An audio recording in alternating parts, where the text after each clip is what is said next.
First of all, I welcome the motion being brought in here by the independent group, and I think it's important that we do look at this sector, which is the hospitality sector and the pub sector, in a different light, because first of all, the pub is part of our tradition, it's part of our culture, it's part of our tourist attraction to people coming into this country.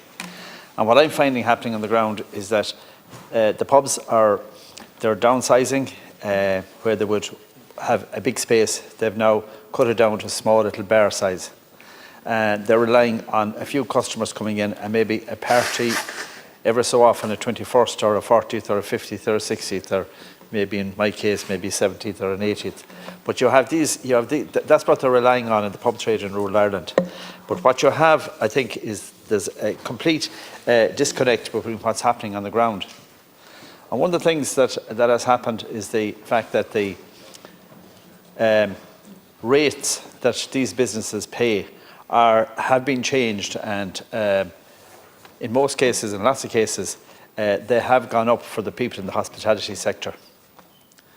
And that is not sustainable, because rates is not a tax on profit, it's a tax on doing business. You're paying tax based on your turnover and the size of your business, of your floor area of your building. And it's incredible to think that people who are not making any money still have to pay the rates. And it's something that, we say, successive governments have left the local authorities reliant on this money to keep the services going in our counties. And if we have fewer businesses in operational, we will have less rates and we'll have poorer local authorities. So I think it's important that we look at that with a common sense approach.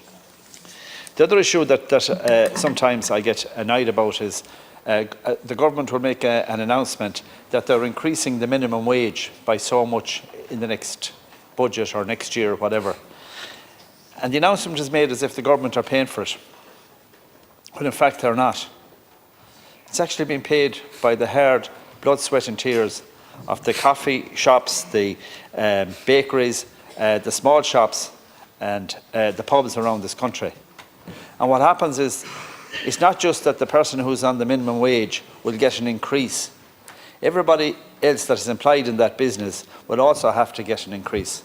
And I met a businessman last week, and he said as a result of the small increase that happened in the minimum wage that was announced in the budget here, it's going to cost him €266 extra in wages per week. And if you put that into 52 weeks, you're talking about 12,500, 13,000 extra he has to pay out because of a great announcement here by government that they're increasing the minimum wage.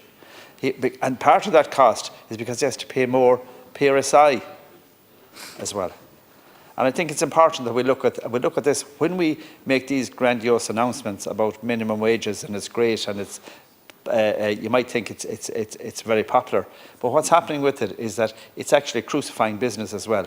And unless we can offer the proper support and a long-term support for business, I think we're actually giving the two fingers to small business.